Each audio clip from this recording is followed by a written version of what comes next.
The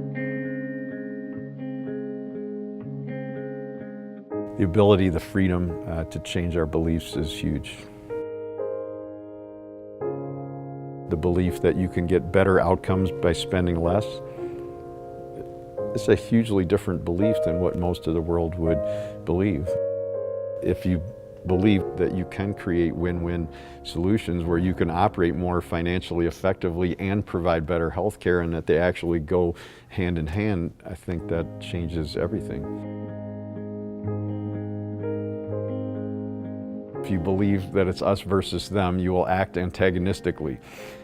When you act antagonistically, the other person will believe that you are out to get them. They will act and turn antagonistically, which will reinforce your initial belief that it's us versus them. This is going on all over the world. If you believe that there's merit to what they're saying and there's merit to what you're saying, and that if you think creatively and use vision, which is what I shared at the end of the process today, then you believe you can get to a positive outcome that actually honors both intentions and that it's not either or. That's 100% back to where we started. I mean, we can change any belief that we have. I used to have negative beliefs about business. I grew up in an academic family where everybody were teachers, doctors, lawyers, dentists, psychologists. I was, grew up in the 60s and 70s. Businesses were not looked to as, paragons of social change. So my belief was mostly business did bad things to people, and I didn't have much interest in being part of one. I met my business partner, Paul Saginaw, and Paul taught me what is now I hold dearly as my belief, which is that business or healthcare is really just a tool. It's what you do with the tool that's important. There's a recipe in the book for how to change a belief. Beliefs are the root system of our lives.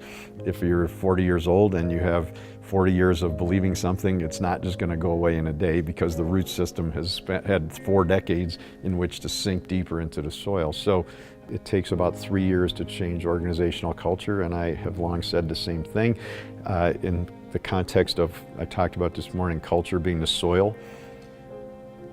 If you study organic agriculture, the legal minimum transition period from pesticide-laden farming, the minimum transition period to organic is 3 years.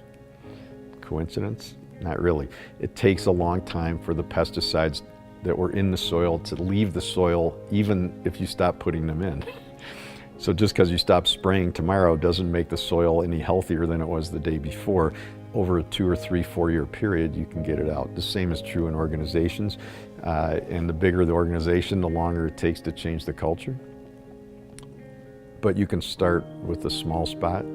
You can change your department. You can change your relationship with the people who clean the building in which you work. If you're kinder to them and more appreciative of them, I guarantee it has an impact on the hospital. E.F. Schumacher was a fascinating writer who wrote Small is Beautiful, and another fabulous book that's less well known called Good Work.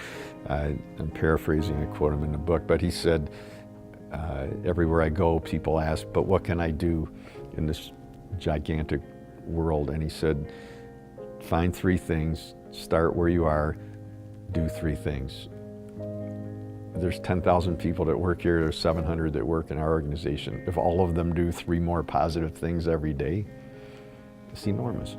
So we can blame other people, we can wait for somebody else to fix it, but I have found it's a really long wait, and it's a very unpleasant life while we're waiting for them to do better what we believe they're doing wrong. And I believe the biggest change we have to make is through our own actions and our own words, and in this case, what we believe about the people around us and ourselves.